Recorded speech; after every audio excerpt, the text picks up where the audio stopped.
Hello and welcome to the Curator's Salon podcast. I'm your host, Geeta Joshi. In today's episode, I wanted to talk about something that came up when I was delivering a talk to an online artist community.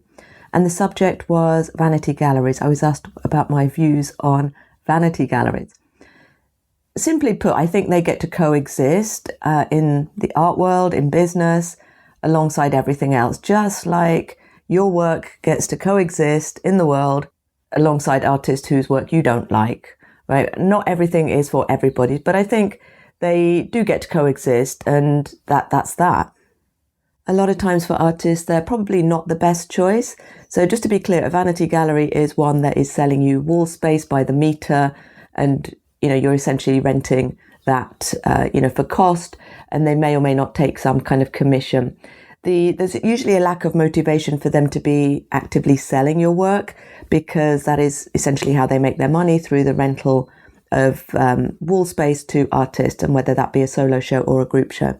And I really want to differentiate this between those sorts of galleries and a rental space. There are other galleries where you simply hire the whole space and you have your own exhibition, and that means you are managing the exhibition, you're invigilating, you're hosting your visitors, your private view, all of that. And all of that responsibility is on you. While a vanity gallery is a business that has premises and is simply renting you some wall space so that you can exhibit alongside other people usually.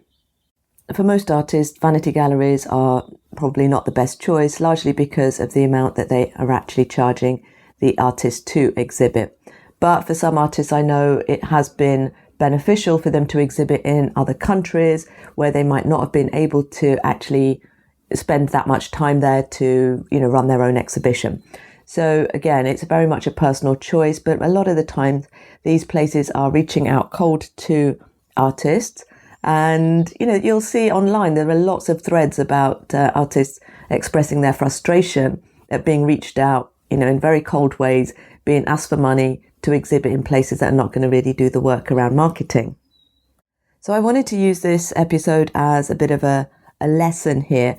Firstly, you get to decide what you want. If you're holding the energy of being magnetic to these kind of inquiries and emails, then you get to change that. That's your responsibility. Like, how is it that you are constantly getting these sorts of emails that are taking you into this spiral of frustration?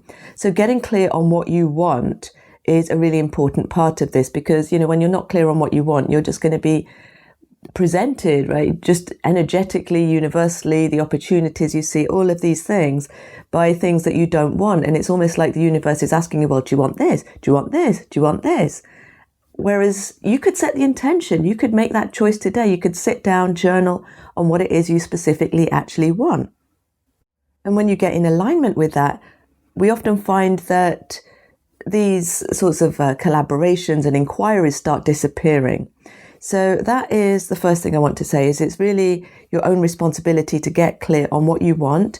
And if it feels better for you, then go ahead and on a separate page in your journal, make a list of the things you don't want. But the things that you do want, that is the really important one. You want to be focusing your attention on what you want, the collaborations you want, the way you want to feel about them, all those sorts of things.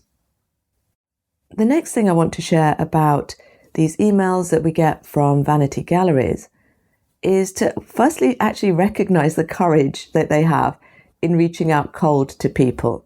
I'm asked all the time, as you know from previous episodes, how do I get a gallery? What can I say in my email to a gallery?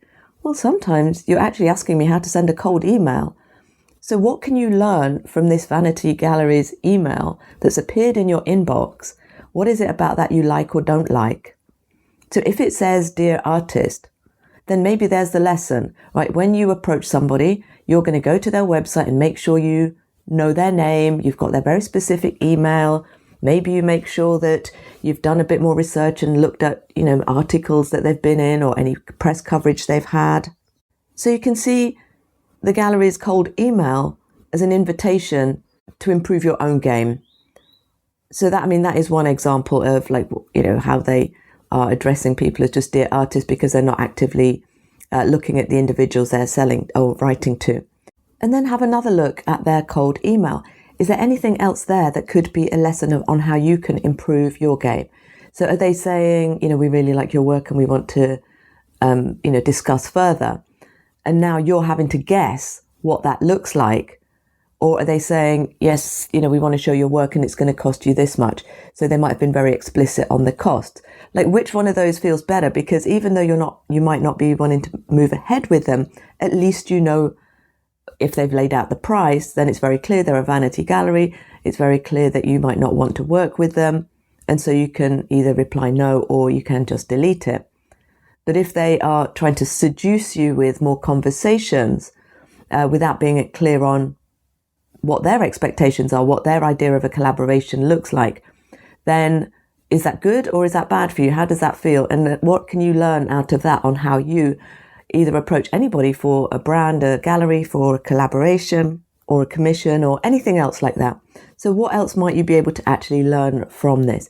And just using every opportunity as a learning moment, I think, is a really good practice, really, for, everybody. I think moving forward in your business, once you've started deciding what you want, what you're energetically available for, the kinds of things that you want, you see these cold emails or offers on Instagram or anything like that as something that you can learn from, so that you know that when you need to send out a cold email or reconnect with your audience or anything like that, how you can actually improve your game.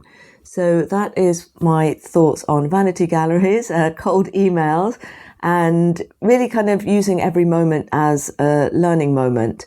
And if you really set the intention of what you do want and the things that you don't want, then, you will start seeing these sorts of opportunities, I say opportunities in air quotes, drying up, and, more of actually what you do want, right? You're literally becoming much more magnetic to the things that you want as you hold the energy of those things. So I hope you have found that helpful as a way of reframing this sort of cold outreach that you might be receiving. But I really encourage you to spend some time figuring out what you do want. And sometimes this might, be over a few sessions in your journal, and that is okay.